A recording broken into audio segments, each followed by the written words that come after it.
And we're live. Thank you for sticking with us and coming back for another episode.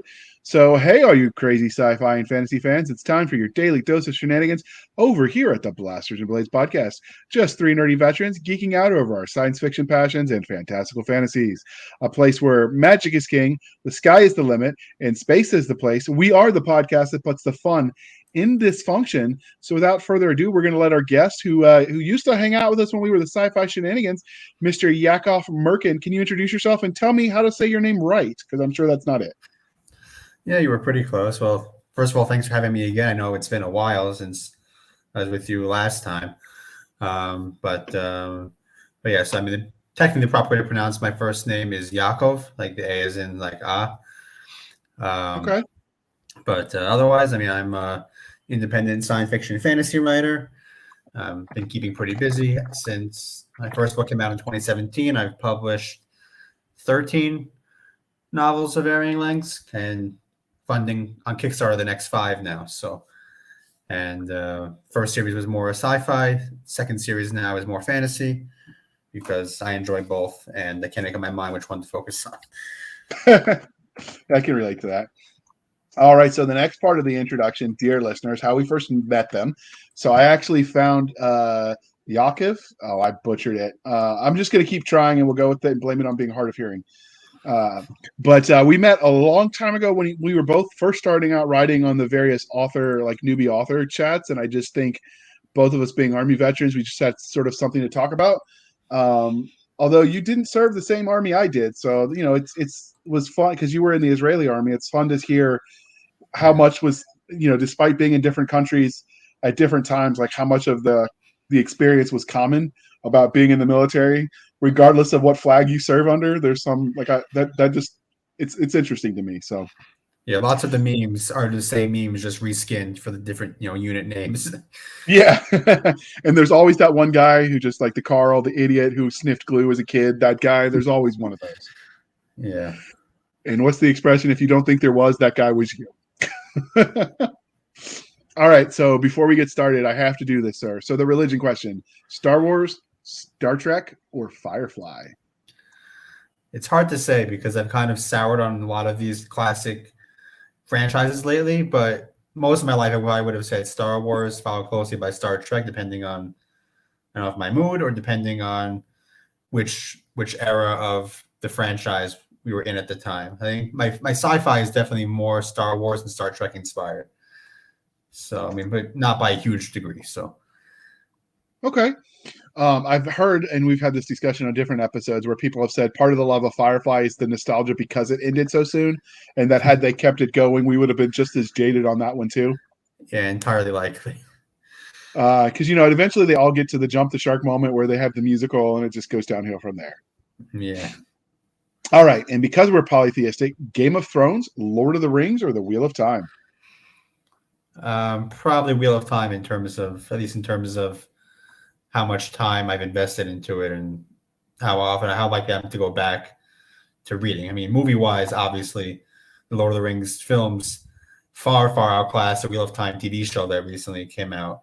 But in terms of books, I think I'd be much more likely to reread Wheel of Time. Hopefully sooner. Well, hopefully once I get out of my boxes that were shipped overseas.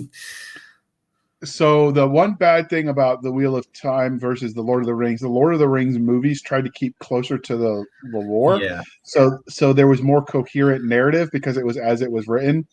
You can change the lore and keep it coherent, but it has to be an intentional thing. I think the Wheel of Time just tried to pick and choose for the movie, and then it didn't do so in a coherent manner. So like people that haven't read it, like I'm so confused.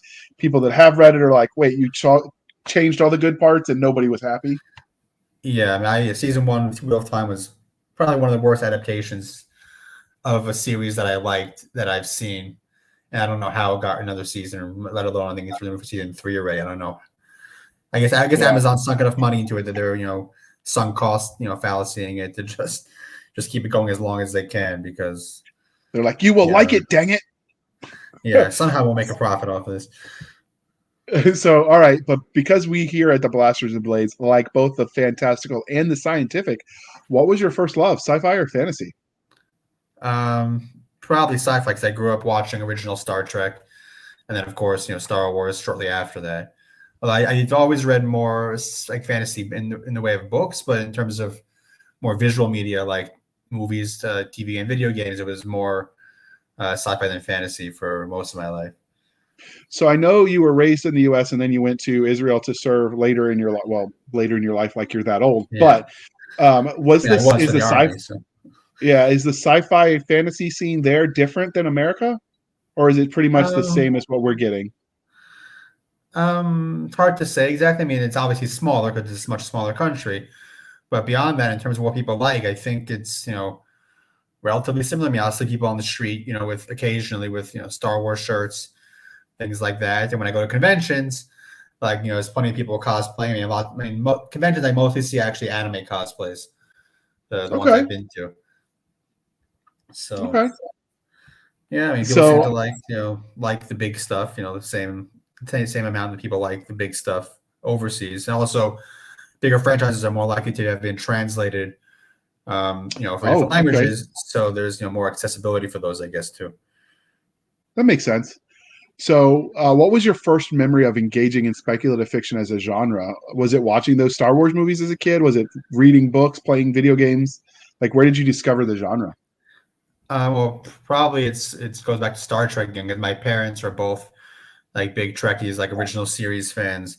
So like they would have that on, even before I could probably remember, while having it on, while I was a baby and stuff. So apparently, like I was, like aware of that even before I remember, and then obviously once I got a little bit older, then I actually started watching it and understanding well, what it was. So definitely Star Trek in that respect.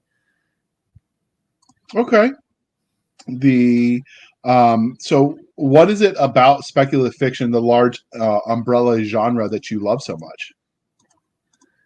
I like the creativity that it allows us to have in terms of in fantasy and sci-fi. If you want to, you don't necessarily have to, because obviously it's different subgenres in both fantasy and sci-fi. But you could create your entire worlds, entire galaxies if you want. So just in terms of what how I guess how open it is to just being creative, is just a lot more fun of a sandbox to play in most of the time compared to just setting stuff in the real world. Although there is plenty to do there also. Okay. So, how did your love of speculative fiction, the genre that you grew up sort of consuming from infancy almost, how did that translate into you deciding to write stories in that space? Like, where did that shift happen? I think I first started getting the idea to write. I think I must have been like maybe in fifth grade or sixth grade, so it was a long time ago now. I can't remember exactly if there was anything specific that spurred me to want to write beyond just enjoying stuff in those genres and wanting to create something of my own. I mean, over time, I guess to an extent, it's become I could do that better, or like it would be something that I watch or read that like I enjoyed, but there were things that I kind of would have liked to see done a little bit differently, or just the idea of how it would be done differently was just more fun to think about. And from there, it kind of morphs into actually writing something, my own. And but I think a lot of it is because after having grown up, reading so much and watching so much, it just comes naturally to want to create something of my own, in the genres that I enjoyed, for my whole life. That makes sense. So, many authors will let their own real life experiences influence the way they tell stories. So, do you feel like there were any specific formidable moments that shaped the way you as a storyteller? Um, in terms of how I tell the stories, I'm not sure if anything comes directly to mind. Although, of course, life experiences do impact stuff. Like my newest series, the main character is an IDF soldier, who also immigrated from the U.S. to Israel. So obviously, I drew a little bit on my own experience. If that also, I put him in the same unit that I was in, because why wouldn't I? But so in terms of specific stories, definitely influence it a little bit. In terms of how I tell the stories, not that I can think of, although obviously I do also kind of draw on some religious elements in terms of just how I view my place as the creator of the stories, and how that impacts the type of stories I tell, maybe, but not necessarily the how I write. If that makes sense. It does. So, what did you do when you were in the IDF? I had a nice, boring desk job sitting at the radio, on my base. I don't know what the exact corollary would be in the U.S. I mean, in Hebrew, the room that I worked in was essentially, it translates to war room, which is much cooler sounding than it actually was. Where I So would just, you were I'd be the guy on the radio to this everybody who was on guard duty at my base would, check in every hour to make sure things were okay, or if anybody had to come visit the base, I would, be the one that would have a list of who was approved to come in that day, or have the number of the officer, on watch to basically confirm with them if somebody could come in or not. And if anything big had happened while I was in the Army, then, all the info for whatever, crisis was going on would have, come through me and then gone through me to whoever needed to get it, and then, relayed back through there, more or less. So people who did the same job as me in a more busy part of the country probably had a very different, experience doing it than I did, where I was up, north, where it was very quiet, and I more or less volunteered for night shifts all the time, and I wrote 4 books while I was there. So. So the unit that you were in, obviously you did comms. Was that specifically a communications unit, or was it a headquarters unit? Or No, it was essentially the command base for one of our okay, armored brigades. so we've just obviously talking about your time in the IDF, but so we ask all of our authors who are also military veterans this question. But do you feel like your time in the Army affects the stories you tell?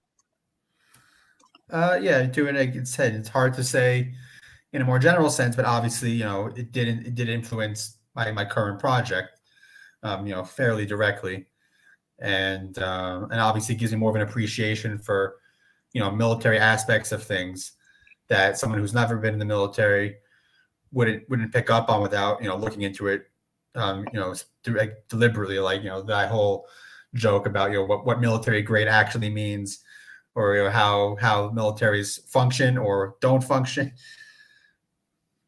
Okay. So do you ever draw on people that you knew while you were in the military, either as individuals or archetypes? Maybe a little bit. Nothing. Like, nobody specific is coming to mind as like a direct parallel to anybody else in terms of anybody, at least in terms of people who I interacted with myself. Obviously, going to like historical stuff, there's some of this. There's more of that because there's more info on that person available, or it's something bigger that they were involved in. That's easier to do that with. But I think it was more, I guess, in a more passive way. I mean, probably like when I am writing scenes in my current series where there's like all different levels of officers and stuff. I guess to an extent, I am thinking about people that I knew a little bit in terms of how they might act or things like that. But no, nothing like I don't think I have any side characters or anything that's directly based off of anybody that I knew. So that's the one place where we're going to see some differences for the U.S. listeners and our military versus yours, because the Israeli, like everybody serves, at least I think Israel and Germany both do that, where everybody serves. I think Turkey too. So you're going to have more of, I think, a cross section of everyone instead of attracting certain types of people. And then you're going to get less of the go to war or go to jail, like enlist so you don't get in troublemaker types, because everyone's enlisting anyway. But Yeah. so I would wonder if that changes some of the archetypes. But that'd be something that we might have to do a fireside chat about at a different time when we're not waking you up at 4 a.m. Um, so we talked about how your time in the Army affects the way you tell stories. But do you think it affects, since you've served, how you consume content as a reader or a viewer of speculative fiction? A little bit. I mean, I think I'm definitely more aware, when I'm reading stuff with military aspects in it, of like, things that are, probably a little bit less than accurate to how militaries really function, though it doesn't really bother me most of the time, unless it's really something egregious. But I mean, I guess I'm definitely more aware of, the realities of certain things, and just, I guess, more appreciative of, how people who are in that situation function. Like, like the whole, like, I think I got mentioned this while I was in the Army, actually. Like, I understand, like in movies, all these people who are on guard duty who are just not paying attention because they're just bored out of their mind, because that's how it is most of the time in Yeah. real life too. So I understand. I understand all the henchmen now in movies a little better than I Yeah. used to. It's what, 90% boredom and 5% action, and then the other five, Yeah, no one knows what the hell's going on. yeah, pretty much. Um, So transitioning from the writing side, let's talk about things from a fan angle. So have you got any cool fan art or had anyone cosplay your characters yet? Unfortunately, not yet. But I'm hoping that, especially since I've started doing conventions locally, that people will start to get to know me a little bit more and know my stuff more, and that sooner rather than later, I will see some. Actually, someone at a convention a few months ago did say that they would want to try and cosplay at least one of my characters. I can't remember which one. I didn't know which one offhand because they were looking at my book cover that was facing away from me and pointing at a character on it, and I couldn't tell which one they were pointing at. But still, it's somebody who said they wanted to cosplay one of my characters. So who knows? Maybe when I go to the next convention in October, they'll come by again and be in cosplay. And if so, then that would be really cool. So for those of you who are cosplaying outside of Israel and you want to do that, he'd love for you to take pictures and send it to him at his newsletter if you're cosplaying his stuff, because that's the kind of thing every author wants to see. So we'll go ahead and link to his newsletter as well as his other social medias as usual in the show notes. So don't forget to check that out. But has anyone asked for your autograph since you've started writing? Once that I could think of so far at a convention, there's somebody who bought a book, and then a couple seconds later just came back to ask for my autograph. I guess, they figured if you're buying it from the author, might as well get it autographed because you never know, if I could work something one day, I guess. But I think, it's the only time that I can think of, at least recently, that somebody directly asked me for that. I mean, occasionally, like I think I've done autograph stuff for family or friends, or I did, like an event a couple of years ago back in the States, mostly friends and family there. So I signed some books there, but that was kind of as I was doing it by default, not specifically asked for it. Okay. So if someone wanted an autograph copy that isn't local to you, is there a way for them to do that on your website to ask for it? I mean, someone could always just contact me through my website or through Twitter or something if they want one. The only, the challenge would just be getting the book to me because it would have to be shipped, to me and then back to wherever they are. I mean, I'm willing to do it if someone wants to pay the shipping costs for that. I'm happy to, sign stuff, but that's why I don't offer my Kickstarter, signed copies, because I would have to first ship all that, through Amazon or Lulu or whatever to me, and then back to my, the reader, which is more likely going to be abroad. And I felt like I would just be charging too much shipping for that to make it worthwhile to offer, at least as a default option. So does Amazon have POD options in your home country now, or Not yet, unfortunately. I think there was talk about Amazon building like a warehouse or something here, which might have precluded, eventually having that. But then I think COVID happened or whatever, and then that project is, I think, still going to happen, but I think it's been on hold or at least slowed down. so thinking if you had the POD model on site, then at least it's only one way shipping because you don't have to ship it to you and then back. That makes it a lot more affordable for people. Yeah, at some point, I use friends or family if they're coming over from the States sometimes, to order books to the States, and then somebody will bring a few over, or I might look into like flat rate boxes to see if I could just still have to pay the shipping, but find a little bit more affordable way to get batches of books here for things like conventions and stuff. So maybe once I find better ways to do that, it'll be easier to have on hand stock to do things like that. So if his books sound interesting when we get through there, all of his social media, it also includes his website. And I'm sure if that kind of stuff happens, that's a good place to go to keep up to date on it. Because, that's just one of those things, you can only control what you can control. But finally, have you ever spotted anyone out in public reading one of your books? Not reading them per se, though I have met at least one person at like an event or something who had read one of my books who I didn't know personally beforehand, which was kind of neat. And I guess also at least one time at a convention, somebody came to buy books after having seen somebody else who had previously bought a copy carrying it around, which is also kind of cool to see. So. Okay, that counts. I'll take it. So this is the part, dear listener, where Yakov is going to tell us everything he has written. So can you give us the Reader's Digest version of your body of works? Yeah. So my first series was the Galaxy Ascendant series, like a very Star Wars style sci-fi. That 7 books, all finished now, and I will be doing more in that setting at some point in the future. But that series is self-contained and complete at this point. So that was my first 7 books. I also have one epic fantasy book, The Dragon Hand, that I will get back to that series eventually, but I realized a couple of years ago that I'm better off, at least at this point in my career, focusing on one project at a time, more or less, because marketing is a little bit easier that way. So there's one book of that. I also have a history book that I published a few years ago now. That was essentially my master's thesis that I decided to publish because I knew how to do it, and it was easy to set up and everything. And then apart from that, I have my new series, Light Unto Another World, which is a more anime-inspired fantasy, Isekai fantasy, which is same as essentially as Portal fantasy. And that is 5 volumes are released now, and I'm kickstarting the next 5 volumes right now as we record this. So the good news is, if you were interested in his sci-fi shenanigans interview about the Galaxy Ascendant, I believe, series, that is archive episode 36. So if you want to check that out, you can listen to him talking about that one. That was one of the ones we were able to save, and we're slowly going through the archives and re-releasing those ones. So go ahead and check that out. And real quick, those all sound fascinating, but obviously if you're looking at the picture on the YouTubes, if you're listening there, we have the book covers for a certain series, Light Unto Another World. So where did you get the premise for this universe? Like, how did you come up with the basic idea?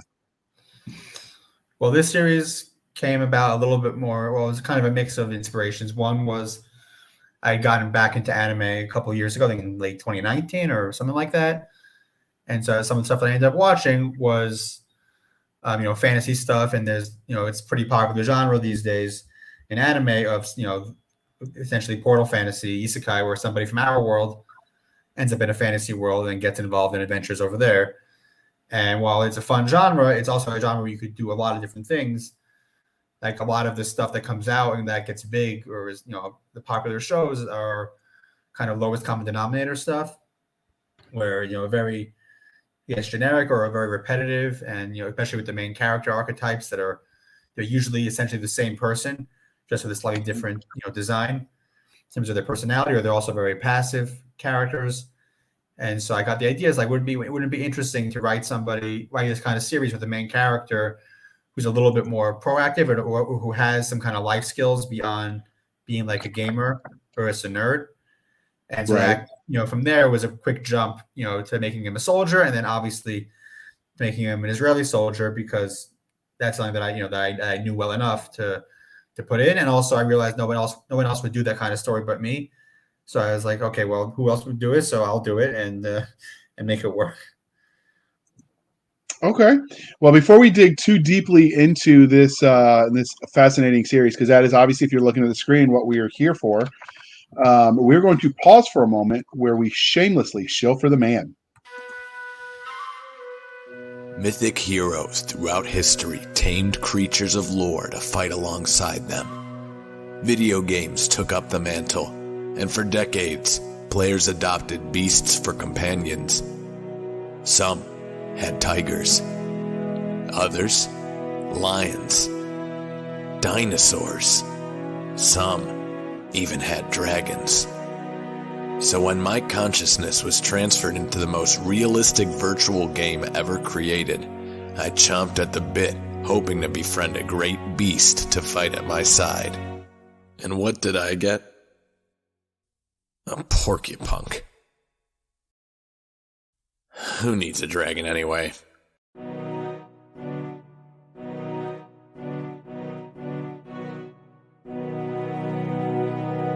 Read a book.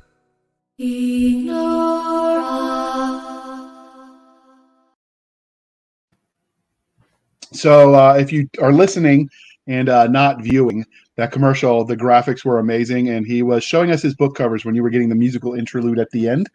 And listen to them, read a book, and then write a review, because that matters too. But all right, we are that's right, reviews are important. So speaking of reviews are important, if they buy this on Kickstarter, can you review it there, or do they have to hop over to Amazon? I mean, Amazon is where the place would be to put the review, because on Kickstarter you can put comments, but it doesn't really translate to people who might happen upon the books after the campaign seeing it there. So Amazon is still the best place. I guess Goodreads also, because I know it's an issue with some people, at least in Israel, because Amazon isn't as popular here. And I think there's a rule on Amazon, you have to spend a certain amount of money there per year if you want to be able to leave reviews on stuff, which is kind of annoying. So for any of the people who at least locally who want to review stuff, I'll often put them to Goodreads now because I don't think there's any restrictions on posting reviews there. But obviously Amazon is the best place to post reviews because that's where most people buy their books these days. And more reviews, the better it looks. Okay. I am not as familiar with buying books on Kickstarter. I've backed a few games that way, like some RPG stuff.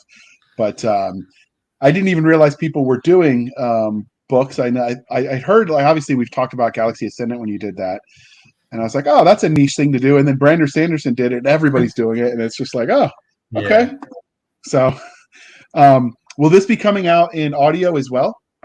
Not yet. I mean, there is a stretch goal in the campaign that would get an audiobook for volume 1, but that's a pretty high stretch goal, so I'm not sure we're going to get there.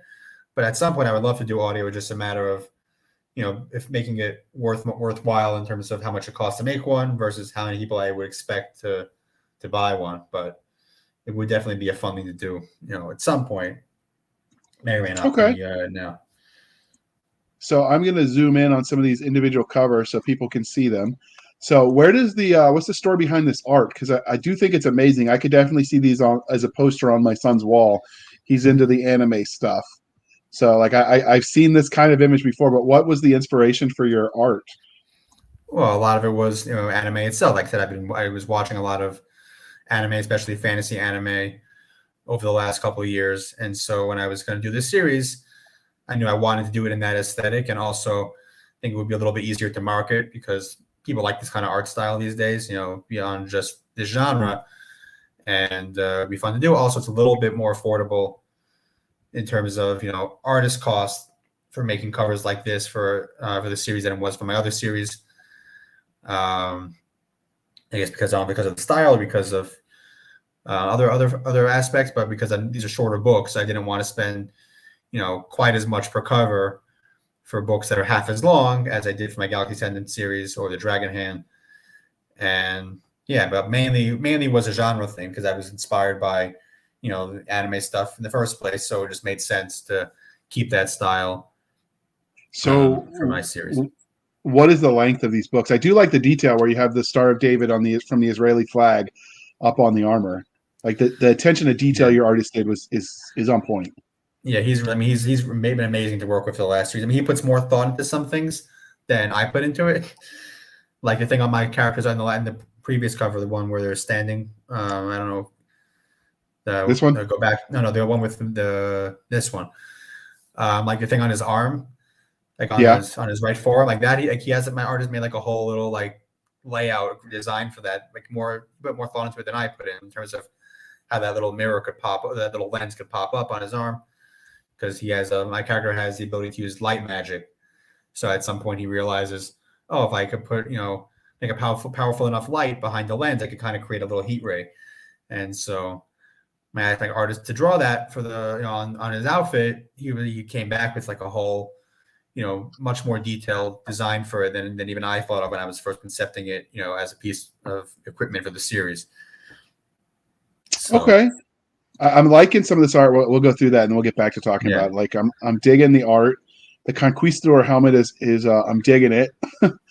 So, and then the attention to detail with just all of it. It's just you found a good one. Yeah, I really even did. to the point. As I say, even to the point with like the yarmulke that he's wearing to fit with an IDF soldier. Yeah, I mean he's been very good to work with in terms of communication about details or things like that. And like in terms of the quality of the art to like how much what his rates are, I don't think I can find anybody better on the planet right now.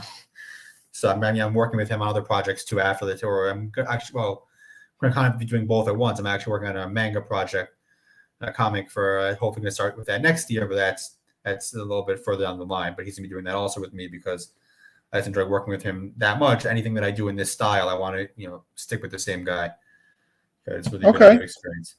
So that is amazing. I'm digging the art, but let's move on to to the books themselves. Obviously, this Kickstarter is for books 6 through 10, so 1 through 5 are already out there. So if this sounds interesting and they wanted to back this, how would they get the first 5 books? They could get the first 5 through the Kickstarter also. Like there's a tier for getting all 10 ebooks for just $18. So that's one option. Okay. And also there are paperback options also through Kickstarter. I think I have one reward where you get all 10 paperbacks plus ebooks, and then other ones where I have each set of 5 paperbacks as its own separate reward. So anybody if somebody wants to just get the first 5, they can get the first 5 paperback, and that's that. And they can even just get the first 5 ebooks, I think it's $10 for the 5 ebooks. So they can get them all through the Kickstarter, which right now is the best way, and especially for the ebooks, the cheapest way to get the books in terms of cost per book. But and I mean, obviously they're also on Amazon too. All my release books are on Amazon, so they're there as well. But like I said, Kickstarter is running now, and I want to get that as big as possible. So better to get it on the Kickstarter, at least while it's live. So obviously, if this is in Kickstarter and on Amazon, it's not Kindle Unlimited. Does this mean you've taken it wide for our Barnes and Noble readers? No, the ones that are out are Kindle Unlimited, I think, if I remember correctly. Because Amazon doesn't care about how you're funding it beforehand. They just care, I guess, when you're publishing it, where they do where you put it. So I mean, what I'll do is the ebooks I'll email directly to people after the Kickstarter is over, and and then obviously if people buy it, outside the Kickstarter, we'll just get it through Amazon. But I think it's on Kindle Unlimited. I'm pretty sure, at least. Is there a plan at some point for these to go? Because we do have some listeners, obviously, that buy through like Barnes and Noble or other sites. Is there any plans? Because this sounds like a fun idea for those readers that to be able to get those books eventually, or no? Yeah, possibly. I have to just find the time to look into how to organize that and how to set all that up to just make sure that I could do it right.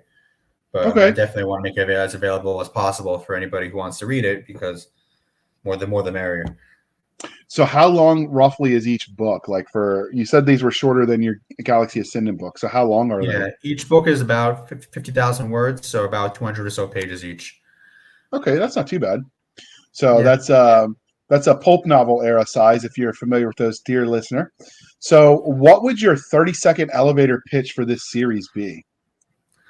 Well, an IDF soldier ends up stranded in another world and decides to meddle with things and get heavily involved in the goings on over there. I think one of the things I said also when I first started writing is, because a Star Trek reference is Prime Directive. What's that? Okay. So, do you cover how he gets to the other world, or is it just sort of fait accompli and you start there? It happens within the first 5 pages. I mean, it's not.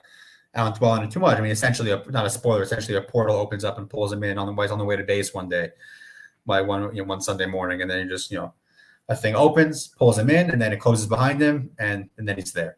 So I didn't waste any time getting him over there. So is it one of those things where is he's sort of a chosen one, or is it more he just happened to be wrong place, right time? A little bit of both, without getting into spoilers. I mean, it was something intentional that did pull him there, but there's more to it in terms of how he himself ended up there, as opposed to just some other person, basically. Okay, so what do you think makes the series special? What makes you stand out in the space that is the Isekai books, I believe you said it was? Yeah. And just fantasy in general. Well, one big thing is that, like I said, I mentioned already that I wanted a more proactive character than you often see as a protagonist in this genre. Somebody who also has, I guess, different life experience than most characters in the genre, and also somebody who has like a more set worldview that impacts his decisions versus somebody who, is pulled to the other world and told, oh, you're here to do this, this, and this. And then they just say, okay, and go do it. My character in the first book, when he ends up, he kind of, something, I guess, kind of went wrong with whatever spell pulled him over there. And he ended up, instead of wherever they were summoning him to, he ended up kind of in like, a more countryside area. And then he sees like there's the problem going on there. And so he decides, before I go do what I'm told I'm supposed to do in terms of, going to the capital city to find out, exactly why I'm here, I'm going to help out these people here and solve this problem for them. And so that's kind of really sets the theme for, his approach to things. Like when he sees a problem, he wants to, fix it as best he can, help people as best he can, also especially if it reminds him of something that he knows from our world. There's something also that I wanted to really keep, because a lot of these characters in the genre like seem to just forget about their past life once they end up in the fantasy world and just never talk about it, and it doesn't really impact what they do. So my character, I wanted him, to be very influenced by where he came from and when his beliefs. Like he's also a religious character, so his faith also very much informs his actions, and leads him down different paths in terms of what he does. So I really wanted just a character who's not a blank slate type, who is really is a character on himself, who is fun to follow and who you want to root for. So, do you encounter other people from our world, if you would, in the series, or is he the only one? Or is that a spoiler? Kind of a spoiler. I mean, I guess by saying it's a spoiler, that kind of it kind of implies yes, but I won't say in what context or how that ends up happening, because that is definitely a spoiler. Okay, that's fair. We go for spoiler free because we want people to read the dang books. Yes. Reading is fundamental, people. We learned that on all the shows as kids, and it was true then, and it is true now. So, which tropes do you feel like Light Unto Another World, the series, sort of think broadly? Because you're doing a Kickstarter where you could potentially get books 1 through 10. So instead of like just doing book 1, it just felt appropriate to do the whole series, which we don't normally do. But what tropes do you feel like your series hits the best? I mean, in terms of what? In terms of like the story itself, in terms of the characters. I mean, I have a bunch of the characters are different types. I guess archetypes you might see in different stories. I have a pretty wide supporting cast because I like my diverse non-human characters. So in any way you want to answer the question as far as which tropes you used, if any. Some people don't think in those terms. They just write because they read a lot. So the ideas come and they write them down. Some people intentionally say, okay, there's this trope. Let me use it, or let me invert it to subvert expectations. I'm trying to think of anything directly comes to mind in terms of, like I said, I don't really think most of the time in terms of tropes, or I might realize, oh, this character fits an archetype or fits with this plot element, fits this trope. I don't usually go into the story saying I'm going to have this trope in there. So it's a little bit harder to think of stuff specifically, Okay. but obviously, like I said, a bunch of the side characters have different archetypes that you might see in different stuff in the same, genre, in the anime, style fantasy, and just in different personality types also. Like, there's the much more, some, quieter characters, some more, much more, I guess, outgoing, or, happy-go-lucky type character, and just, different. And it's just always just really fun to have different personality types in the same group because they all play off each other in fun ways. So, okay. So what genre or subgenre would this fit into? I know you said it was fantasy in the introduction, and you said it was isekai. Is isekai its own subgenre? I'm not familiar with it. I mean, it's more of a Japanese subgenre where light novels, which these count as light novels because there's illustrations inside. So I mean, but essentially it's the same as Portal Fantasy. So Okay. like going back to things like a Connecticut Yankee in King Arthur's Court, or I guess even Narnia technically counts as anybody, the stories of anybody who goes from our world to a fantasy world. So that's the wider genre, and I'm sure the Japanese stuff was inspired by those classics also. Okay. So that would really be great. And I guess also it probably would fall under adventure fantasy because it's a very narrow. It's like a first person perspective, so it's a single point of view. So more narrow focused than the epic fantasies that can get much more sprawling with multiple viewpoints all over the place. This is very much one character following through his view. I might at some point add occasional interlude chapters if the plot requires it, but I haven't had to do so yet. So for now, it's still much more on the adventure side of fantasy versus the epic side. So are there a lot of the isekai style stories that are written and not in like manga form, or? I mean, a lot of them are in manga form. I mean, I think the most common pipeline, at least in Japan, is somebody will write a light novel or a web novel, which is where they essentially just post it online instead of publishing it, in a more book way. And then at some point it would get adapted to a manga. And then, then if it does well enough, then it could get an anime adaptation after that. But that's usually the most, though there are some stories that end up first as a manga and then they write a light novel to go along with it or make an anime based on it. But like I said, I mean, same way in the West, people usually go, for, book and then maybe a comic and then, a TV show or something, because writing books is the cheapest for the creator to do. Yeah. So does the light novel mean that it has illustrations, or is that just the genre? I'm just not I as don't familiar know. with that term. I'm not sure if that's a hard requirement, though it generally is assumed that a light novel will include illustrations inside. Does yours So include illustrations? the first 5 volumes have 7 illustrations per volume, and the second 5 are guaranteed at least 5. And I'd hope to add 2 more. I mean, there are stretch goals in the campaign, so if we hit those stretch goals, they'll for sure have an extra 2 per book for a total of 7 per book. And even if we don't get there, I might, try and depending on, how much I end up with. I really want to keep it consistent in terms of how much art there is per volume. But yeah, each book has minimum of 5, and then the first 5 that are out already have 7 illustrations per volume. So before we start talking about the main character, let's talk about that art for a second. Obviously, if you get the stretch goals, you commission the art like that. I get that part. Is there any way for people to purchase, even if it's like a POD model of way to do it, where they could buy the art as like a poster? Not yet. That's something that I have to figure out the logistics for. Hopefully in future Kickstarters, I'll be able to offer that as a reward. But like I said, just a little bit more complicated logistics wise, considering where I am and just figuring out places that I could get it printed, in an affordable enough way. Well, I do hope at some point also soon to maybe put a couple of the arts on the T-shirt or something and make it available, outside of Kickstarter, and then obviously in future Kickstarter campaigns, maybe offer that as a reward. I mean, and there are also a couple different reward options on the campaign that could get it back or original art. There's like a high tier reward that you get to create a side character who will guarantee to appear at least once, probably more than once in the series. And that includes a full color illustration of the character you create. And also have like a promotion tier where somebody who wants, if they have their own book or their own other project to promote, that can, they'll be able to get a full color art of one of the characters in the book, kind of like holding up a sign, promoting their project or something. That's a neat concept. So how much do they have to pay if they want you to come to their house and read them the novels? Well, we have to pay for my airfare. That makes it a little bit expensive. Unless they're in Israel already, it would be kind of expensive.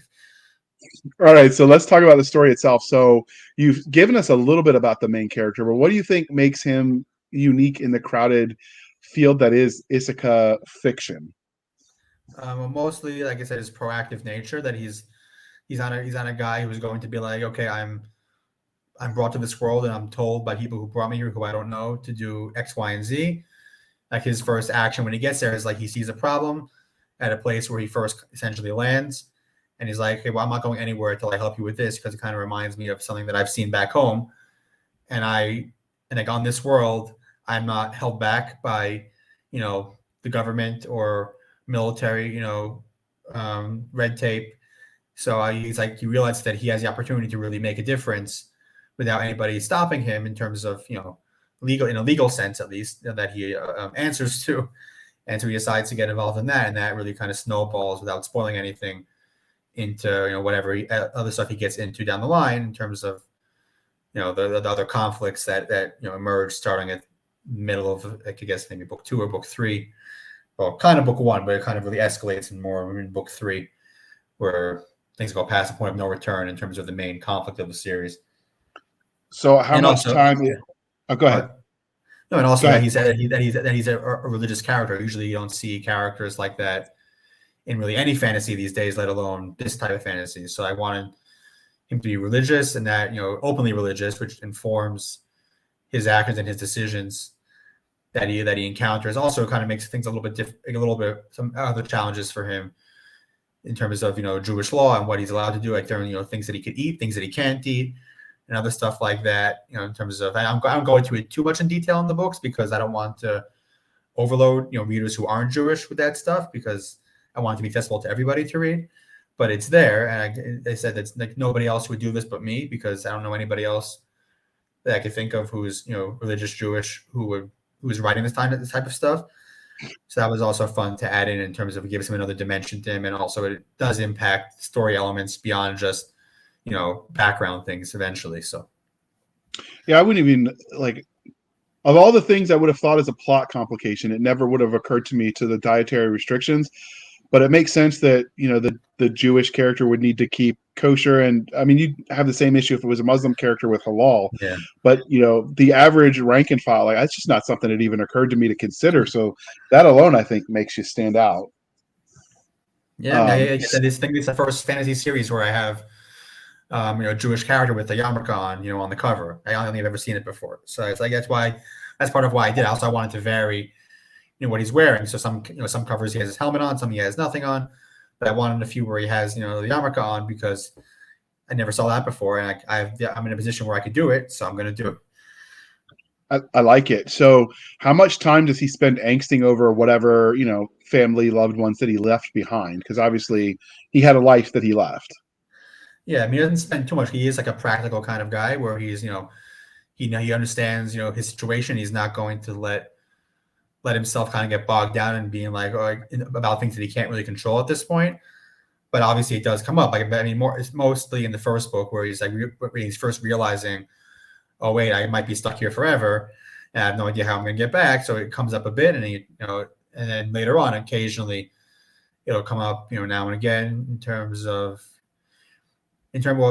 in relation to specific events going on that makes him think of stuff, or somebody reminds him of a relative, or like a little younger sibling or something, and also obviously just religious aspect, because there are plenty of religious things that a Jewish person really has a hard time doing or can't do if you're the only Jew on the planet. So that comes up occasionally too. But like I said, he's very much a practical kind of character. So he doesn't let that kind of eat him up too much, because he has too much else going on that he has to focus on to worry too much about things that are beyond his control. So you mentioned somewhat of potential Kickstarter goal where they could get secondary characters included into the story. But so far, you've obviously written the first 5 already. I'm assuming books 6 through 10 haven't been written yet? No, they're already finished. They're being edited right now. So were there any secondary characters in the series that were especially memorable to you? Well, yeah. Well, there is the main group that is a total of 7 characters, including the main characters. So the 6 main supporting characters obviously are all, they're the ones on the cover arts. Usually next to the main character, so they're obviously very memorable to me. I mean, in terms of the backer created characters, the ones I think out of the 4 that people created for the first Kickstarter campaign, I think at least 3 of them have since reappeared beyond their first appearance, and the 4th one will show up at some point again, because if they're already in the world and I even have art for them, there's no reason not to use them again. So that makes sense. So does your story have any bad guys, without giving spoilers, obviously?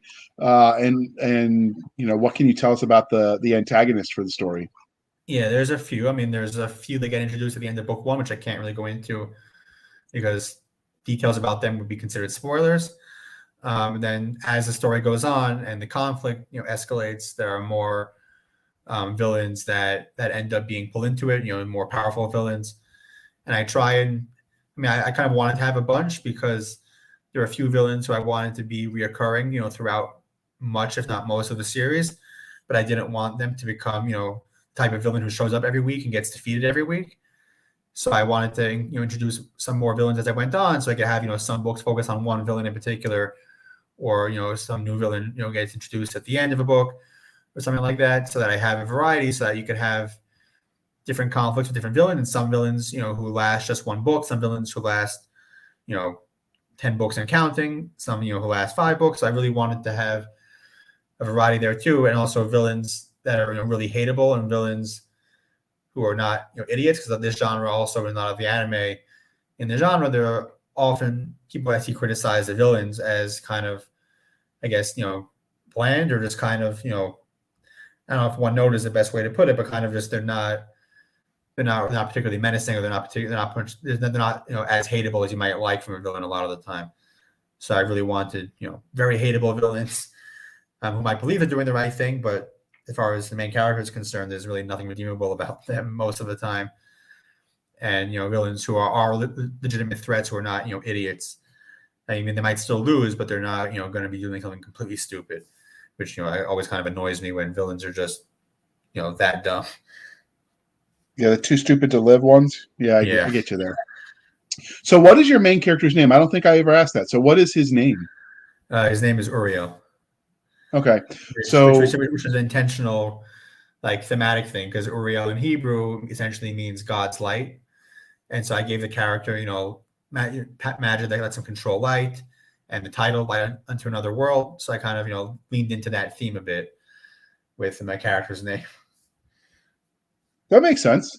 And that's a neat tie-in. I wouldn't, like, obviously if you hadn't told us, we wouldn't know, but that's still kind of cool when people do that. That's one of the hardest things sometimes I think as an author is naming the damn characters, because you want just. Yeah. So if Uriel met you in a back alley after all the things you've put him through in the first 10 books, how do you see that interaction playing out? I think we probably get along. I mean, in terms of our worldviews, we probably will get along, very well. And I think he's the kind of character, both because of his, practical personality and also because of his religious attitude, that he kind of, accepts, things that happened are kind of meant to happen. And I just have to do my best to, manage myself in the situations. I don't think he'd be mad at me for putting him through something. He's done decently well for himself so far, despite, the various struggles of the various conflicts he ends up involved in. So I like to think that if he was real, we kind of, hang out, we would be friends. Okay. Since we've talked about characters, do you have a favorite character archetype that you use when you write? I don't know. I don't think there's any particular one that comes to mind right away. I mean, obviously, I like, clearly heroic characters. I mean, there is plenty of room for characters who are more gray morality, but I much more prefer, directly heroic characters, because I want heroes that are really easy to root for and who are just, good people.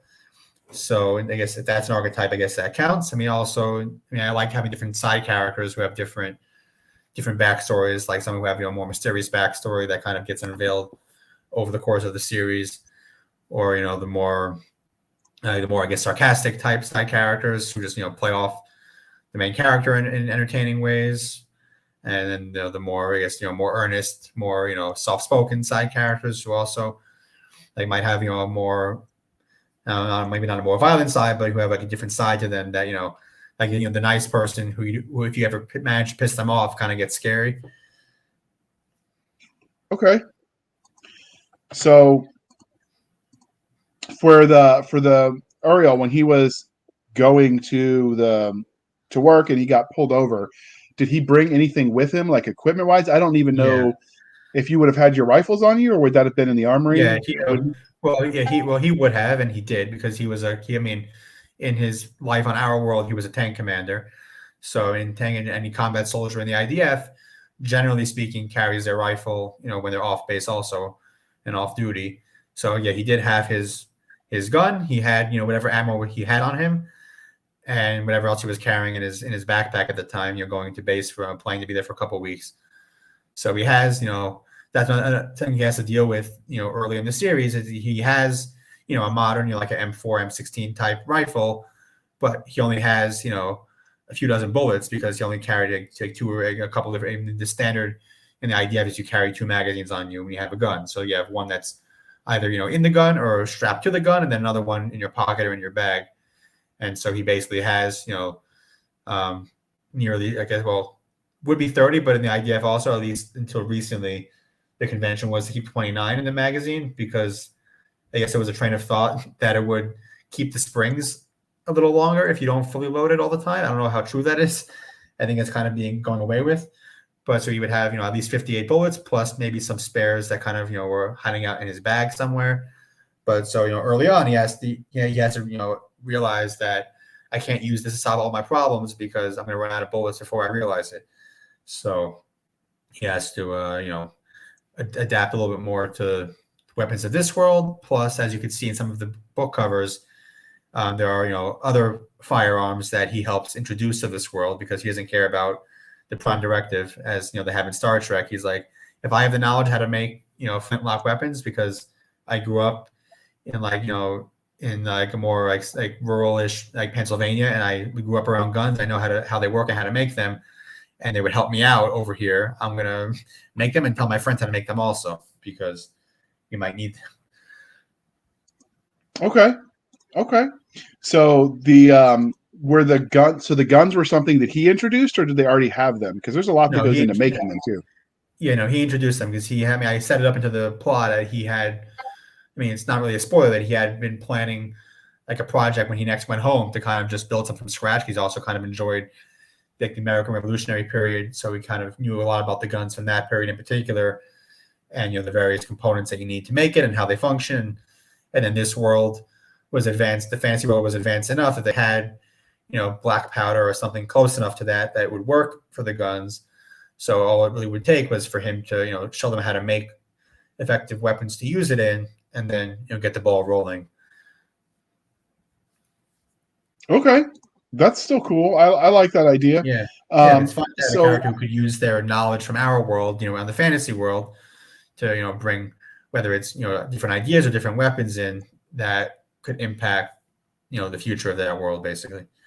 Most people wouldn't be able to do that because if you think about it, like I can tell you how to drive a car, that doesn't mean I could build one from scratch. Yeah. And even if I'm a mechanic, that doesn't mean I could mill the part. So like modern equipment is a lot more complex than people give it credit for, with a lot of specialized subtasks. So, it would be a lot harder than people thought to just, I'm going to go back and build a machine gun and rule the world. Like, maybe not so much. Well, that's why I have them start out at least with, much simpler, muzzle loading, weapons that have fewer moving parts that are, a lot simpler to build. I mean, there's still some complicated aspects to them, of course, but it's, compared to trying to build, a modern rifle or, smokeless powder with like, primers and the bullets and everything. It's much easier to just, make the little packets of black powder with the ball in it and, have it, with a, shove it down the muzzle loaders, and then you have a rifle, or you have a musket. So. Yeah, I mean, and muskets are doable if you have the basic know-how. Yeah, I mean, that's very believable, I think. Yeah, and cannons too, because cannons are just bigger versions of muskets, essentially. Yeah, and although you have to have basic understanding of forging, the bigger it gets, the more skills you require, I think. Yeah, definitely. So what can you tell us about the larger universe? So in many stories, the world where the story takes place is as much a character as a protagonist and antagonist. So what can we expect from the universe that is the light unto another world? Yeah, well, I didn't want to get overly complicated with the world itself, both because of the more, I guess, narrow nature of the story, and also because I wanted it to be familiar enough to fans of the genre, like in terms of different species you see in it. Like they're typically the kinds of species you'll see in a lot of different anime of the same genre, where it's, you have elves, you'll have like, people who are like part animal, part human. So I didn't want to get, too elaborate with different species and stuff, because I wanted to be, easily accessible to anybody who likes this type of stuff in the first place. But I mean, the world itself, I mean, I have been gradually expanding, the scope of it and the world's history and how that plays into the plot as the series goes along, in terms of, how the world is run, or who holds, power beyond, the leaders of various kingdoms. And that especially plays a lot into this new set of volumes, where, I mean, really the end of volume 5, that kind of is what really leads into these volumes, where very different forces that are, powerful in this world start taking notice of my main character and his friends, and not in a good way. And so they kind of get on their bad side, and that makes this set of volumes, a little bit more of a challenge for them in terms of who they're fighting. I guess these are the first volumes where some of the characters on the cover are villains. I mean, you could probably tell based on how they're drawn on the covers, maybe. But so some, there's, like I said, there's much more powerful enemies they have to face now, as the conflict that started off, in the early volumes really escalates and becomes, I mean, not necessarily world spanning, but definitely, continent spanning, as in relation to where the main character is and all that's going on. Okay, that definitely sounds interesting. You got me interested, and I wouldn't normally read this kind of stuff. So we know that this is clearly part of a series because you've got 10 books currently written. But after that, is their stories done? What's next? No, there's more. There's plenty more. I mean, this is probably going to end up being 20-something volumes. I don't know how many exactly, because I haven't outlined that far ahead. I've outlined through volume 15 as of yesterday. But based on, I mean, I know, some of the major plot points that need to be hit before the story ends. So based off of that, I know that I'm going to need at least 20 volumes, probably. I mean, not more than 25, I don't think, but between 20 and 25. Once I get to volume 20, then I'll be able to know for sure, how many for that last batch I'm going to need to do to finish it off. But there is definitely like an end in sight. It's not one of those series that's going to kind of meander on forever. Like I have a definitive end game in mind for how I want it to go, and then the final conflicts and stuff, which obviously I won't talk about because that's definitely a spoiler. But but yeah, there's plenty more to come. And I mean, my plan hopefully is to do 5 volumes a year because they are relatively short. Although once I'm getting my manga project started next year, so I'll see in terms of the art production how that impacts the pace of this. But worst case, it'll be maybe a year and a half, for the next 5 volumes and not a year. But I mean, since they're all 5 outlined now, it's gonna, as soon as all the editing for these 5 are done, I'm gonna start at least the initial drafts of those and gradually move along. I mean, also depends on how busy I am, because I wrote the first 5 volumes during the first COVID lockdown, where I had nothing else to do because I couldn't leave my. It's nothing but well, I guess I could leave somewhat, but there was nowhere to go because everything was closed. So and I wasn't working at the time. So over like 3 months, I wrote 5 books because that's all I did. And obviously these 5 took a little bit longer because I was working while I was writing them, and I was actually able to go out and do things again. So hopefully, I mean, well, I don't want things to lock down again, but hopefully I'll be able to manage my time effectively to get the next 5 out, in a timely manner, and obviously work with my artist to get that all done, because that takes time. Also my artist, I don't know if you got to see the video on the Kickstarter page, but he also did animation, which is really. Oh, I really did. cool. I saw that. That was amazing.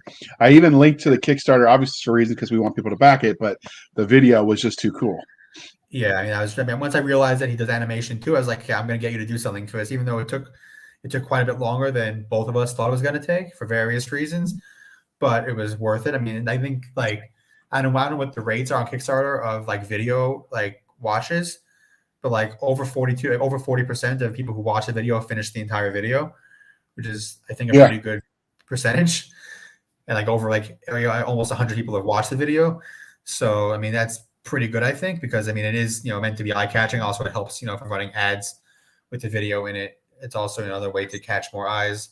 And it's just, having the opportunity to see my characters animated is always just a fun opportunity to have. I really just, I had to jump on it, and I'll probably do it again for my next project, also for the manga, because I know an artist, who's, animation isn't cheap, no matter what the rates are, but comparatively it was affordable enough, for me to be able to do it. And it came out really, really great. I mean, everybody who's watched it said it's amazing. And there's actually a few more scenes that aren't finished yet that I just didn't want to push off the launch, even more. So either they'll be done by the campaign's end, or shortly after, they'll have another few scenes to add to maybe a modified version of the trailer, just for general advertising.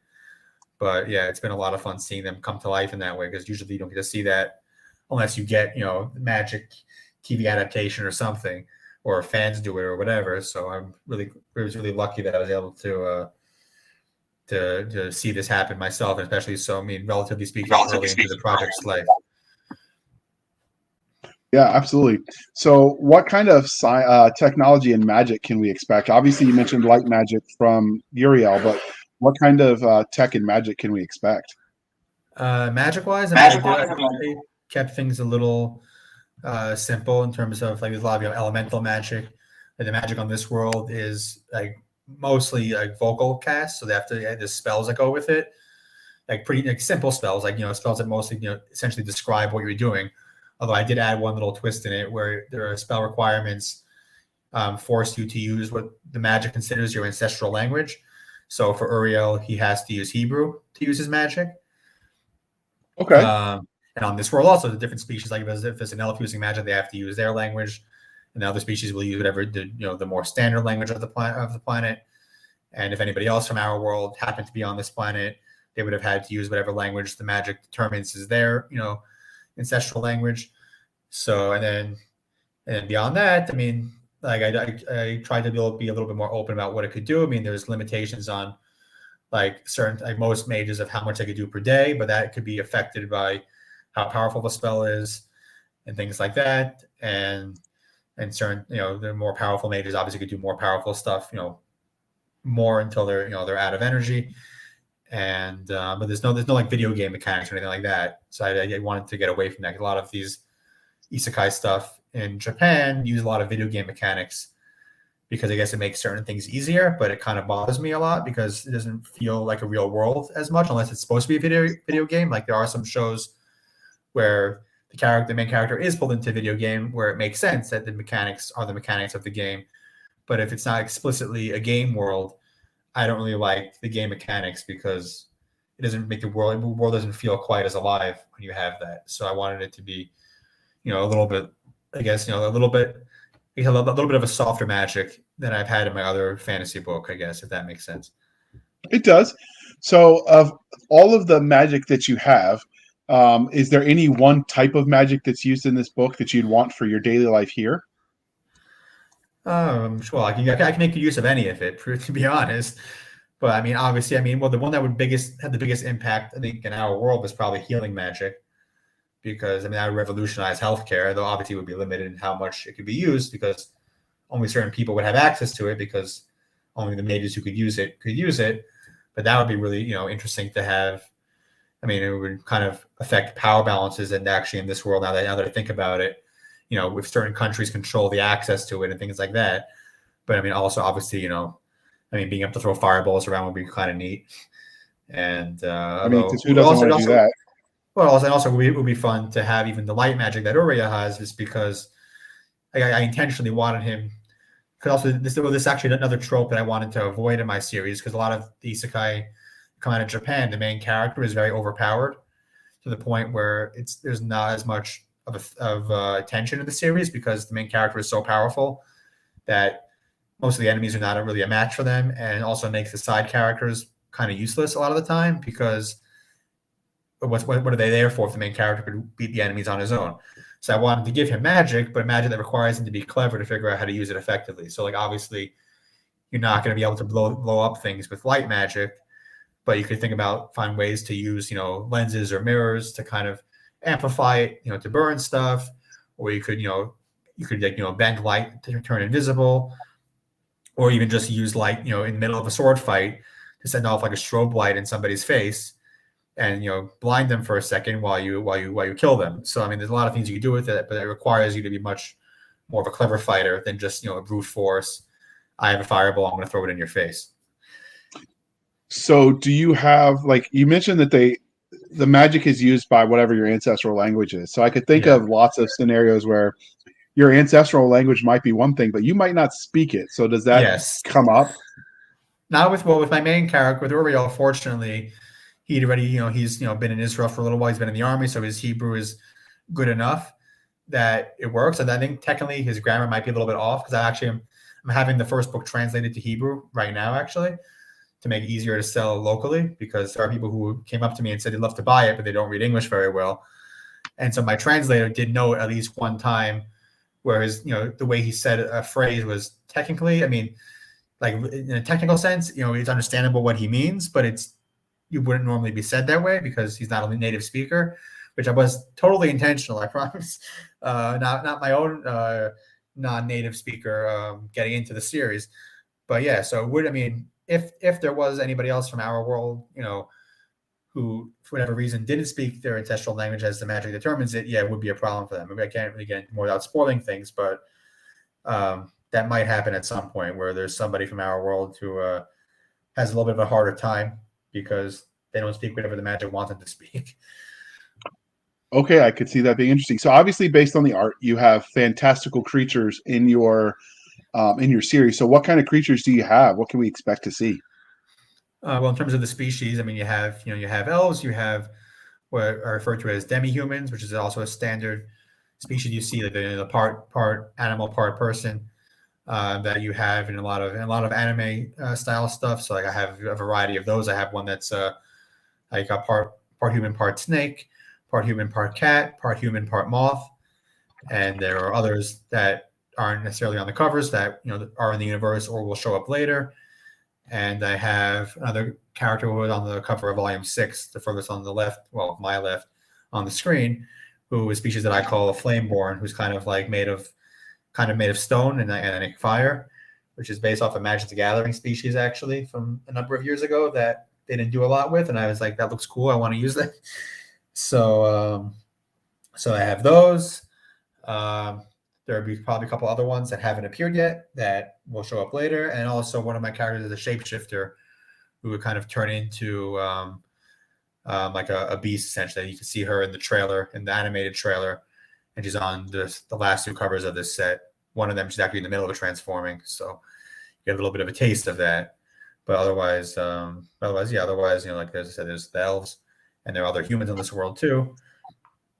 And so we obviously what you've listed so far is stuff that is, I don't want to say standard fantasy fare, but it's definitely not like, oh, I've never heard of this before. So are there any creatures that you add specifically that you think are unique to this world that haven't been elsewhere? Yeah, there's a couple of monsters, I think. I mean, I'm sure you can find, like, there's always, things that are similar looking, because there's been so much fantasy written and drawn over the last, few decades, that you could always find, something similar enough that you can say, oh, maybe that's inspired by that, or I mean, whether it is or not. But I mean, there were a couple of different monsters. There was one in particular, like a really giant monster that they fight, I think, in Volume 2. That I don't know if I can think of anything directly like that it's equivalent to. I mean, I'm sure there's something, again, there are, giant monsters in fantasy, other kinds of fantasy, but this specific monster that I kind of created on my own for this, and a few other like different, creatures that what's it called, that are, I guess, my own creation. I mean, again, you could, like, there'll be overlap with other stuff, like, you could, two different authors could create, insect, based monsters that, they're both insect monsters, but they look differently from different aspects, or they function differently. And also in terms of, different species. Also, I could take, the same type of species and just do a little bit of a slight change on how they act. Different species of elves and different fantasy universes are, there's always some overlap, but there's also differences in terms of their culture, or in terms of, their general appearance or their attitudes. And and also with the demi-humans, with the part human, part animal. I mean, I don't think I've seen moth people done a whole lot, even in Japanese stuff. I mean, I've seen other art of it, but not in terms of like a main race or sub-race in that setting. So I guess that one is a little bit unusual. But I decided once I knew my main character was going to have light magic, I had to have a moth involved somewhere, right? Yeah. So how much of that was inspired by Kafka? Not at all, because the characters look good. They don't look ugly. Fair point. All right. So obviously this is winding down, and I know it's early. So, well, I guess it's almost morning for you as we're recording this. But we're going to definitely air this early. So you're going to be listening to this, dear listener, on Thursday instead of our normal Friday, because I wanted you to have time to check this out while the Kickstarter was up and pumping. Because this Kickstarter ends on the 18th. Obviously, when the Kickstarter ends, as he discussed, you can buy these books over on Amazon. But it sounds like the best deal around is if you back it to the degree that you get all 10. So if you're new to this world, 10 books, that's not a bad deal for $18. That was that 18 US or was that your local currency? 18 US for the ebooks. Okay. And ebooks for sure, the best way to get it and cheap. I mean, it comes out to less than $2 a book at that point. So, like, you're not going to find anything cheaper on Amazon. They're not going to be that cheap. So if this sounds interesting to you, it's a steal of a deal, and you'd be crazy not to take it. But before we wrap this up, was there anything about the Light Unto Another World series that we didn't ask that you want to tell us? I don't think of anything specific. I mean, just that, I wrote it very much with the idea that anybody who can enjoy, even if whether they're a fan of a genre and familiar with all the different, more common tropes of it, or if they're just a fan of fantasy in general, or if they know, portal fantasies that are not, anime inspired. I mean, there's something, I think it can be easily enjoyed by everybody. I mean, easily enjoyed by people who are Jewish and, will understand, without, I mean, there are translations in the book, of anything that's spoken in Hebrew when it's relevant. But obviously, someone who's Jewish will get a little bit of a different, something different from it than somebody who's not Jewish. But I want it to be understandable and accessible by everybody. But my main beta reader, he's not Jewish, so I have a pair of eyes on it who can make sure that anything that I put in there is easily accessible for anybody, no matter what their background is, because I want everybody to be able to enjoy it, and everybody who's read it so far, who I've spoken to, who's talked to me about it, they all seem to enjoy it a great deal. And it's just I wouldn't, not really lighthearted, but it's I guess a little bit of a lighter fantasy. It's not particularly dark, although there are dark moments, but it's a more, I guess, uplifting fantasy. Very positive, and good characters, fun characters. I really enjoy how my main team, the main group of 7, kind of came together, and how they interact with each other all the time, and how the different relationships progress over the course of now 10 books going on 15, and also anybody who likes the idea of an openly religious character in a fantasy setting that you don't see very much, whether it's Jewish or otherwise. You just don't see that a whole lot these days. And also, a soldier in another world, which is different. It gives him a different approach to things in terms of how he deals with problems, and then later on how he tries to proactively prepare and solve for things, because he's somebody who did have experience in this world, and he did even have a little bit of command experience because he was a tank commander. So he commanded a grand total of 3 other guys. So he has a little bit of experience giving orders, which will help him as things go along here. Although obviously, commanding 3 guys is not the same as commanding a whole unit of guys, but that's something he has to figure out over the course of the series too. Realizing that something's a little bit harder than you think they are. So you obviously made this guy a tanker. So, and tankers have that famous mantra of death before dismount. So how long did it take for him to get his own fantasy version of a tank so he didn't, go insane from About walking? 5 volumes. I mean, actually on the volume 8 cover, the middle one on the screen here, you can see them in the background a little bit. Yeah, I saw that. That's why I asked. So he does, eventually, because I mean, any tanker, is a very firm believer in the fact that tanks, lead the way, and tanks are a difference maker in any kind of large battle situation. So it was a matter of time, once it was really just a matter of figuring out how to make one be able to move, because that's the hardest part, making anything out of metal, even if it's not as big as a modern tank would be. So how to make it work, and also how to give it armament, because you're not going to be inventing a proper tank cannon off the fly. I mean, maybe and eventually, but like at the start, you can't put a muzzle loading cannon on a tank, because you have to then have half the crew go outside to load it again. So that really wouldn't work. But yeah, he definitely had in mind, probably earlier than he actually executes on it, to make at least a few of them, because in a world where the most powerful non-magic weapons are, I guess, maybe some siege weapons like trebuchet or heavy crossbows, having even a handful of tanks in an army is going to be a huge difference when you're attacking attacking the enemy. And also, of course, having those good firearms on your side completely changes the balance of warfare too. So it was always in my mind that he's going to have proto tanks, as I call them in the book, because they're not really tanks, but they're close enough. So what age range would it be for this story? Because we have several families that listen to this that I happen to know of personally. They listen to this podcast with their children. So what age range would these books be sort of okay for? I mean, high school, I would say for sure is fine. Possibly even a little younger, but I mean, I could say with 100% certainty that, that high school age kids would be completely fine reading. I mean, like this type of genre in anime, series like on TV and stuff, and that's all aimed at, also like teenagers. This is not specifically aimed at teenagers, but obviously it's very much appropriate for them and enjoyable for them. I mean, like there's nothing, there's no nudity in my art or anything, because I don't want that anyway as a religious person myself. I'm not, going to have that commission for myself. So yeah, and it's and the violence too. I don't go into graphic detail about violence. I mean, like there is plenty of fighting and killing. There's a lot of battles going on, but like I think it was Brandon Sanderson who talked about years ago how you can have different scenes in a book where the same scene could be, if it was transferred to film, could be any different rating you want based on how you film it or how you describe it. So the same kind of way, both with, potential nudity in scenes, or whether with, battle scenes where you could describe a battle scene in a way that, is horrifyingly violent and not appropriate for anybody, younger than like 21 or something, or you could describe it in a way that, not, and I wouldn't call it cartoony, but, it's not as detailed. You're not describing, the different wounds people receive from getting shot with a musket ball or something, but they can still be shot all the same. So I try and, like without trying to fall into the trap of trying to appeal to everybody, which is never going to happen. I do try and make it as accessible as possible to, the widest audience possible, because there's more potential readers that way.